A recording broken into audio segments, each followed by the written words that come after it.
Short story by Paul McCann, The Octopus That Jumped. Once upon a time, a long time before there was a concrete jungle, there was a huge block of ice that covered most of the ground as far as you could see. And deep down below the ice, inside a cave, there lived a purple-headed octopus with 8 springy long tentacles. It was so dark and cold in the cave that the octopus never came out. It just stayed in there, wishing that things could be different. All of a sudden, one day, the sun wafted through the dark, cloudy sky, and for the very first time, it began to shine brightly. In fact, it was so brilliant that the ice began to melt.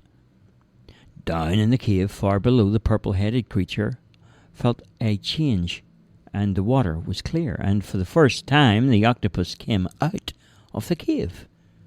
After a while, the octopus surfaced and jumped out from the water and tiptoed across the ground.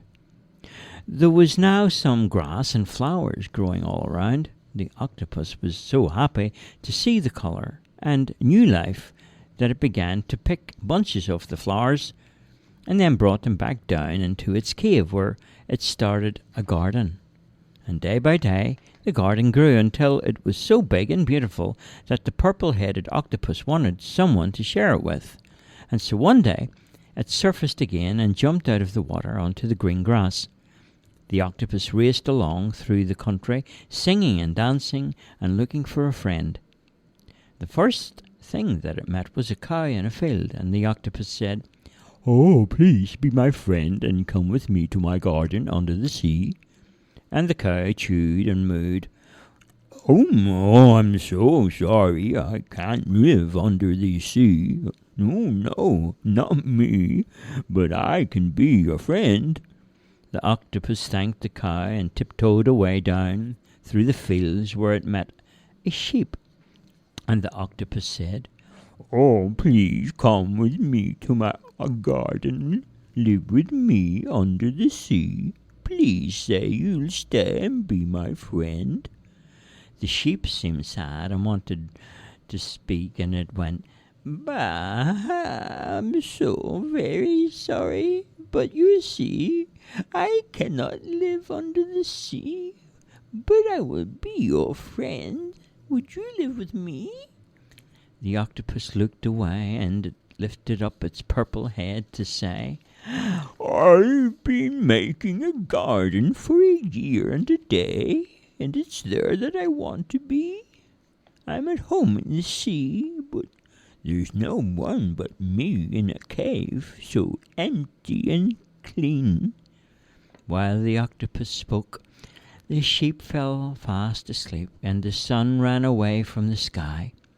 In the dark of the night, the octopus wept and cried, and the moon shone down from above.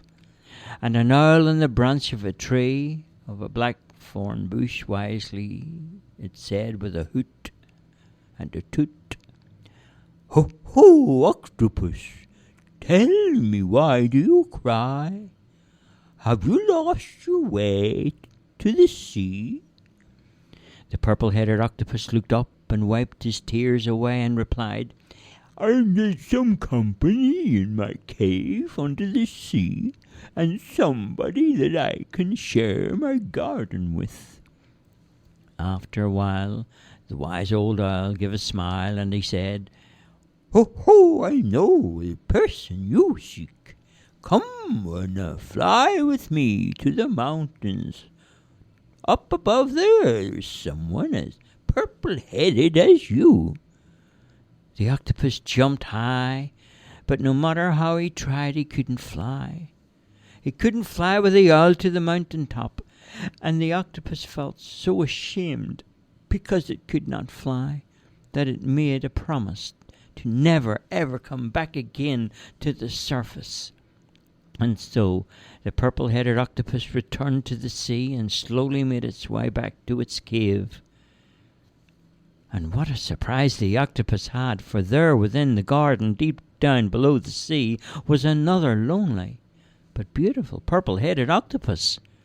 And as they both found each other for the very first time, sea life just seemed to appear from nowhere There were green frogs and alligators and clams that opened up, and all kinds of fish appeared, and stingrays and dolphins and whales drifted by, and a mermaid with the wink of an eye. The end.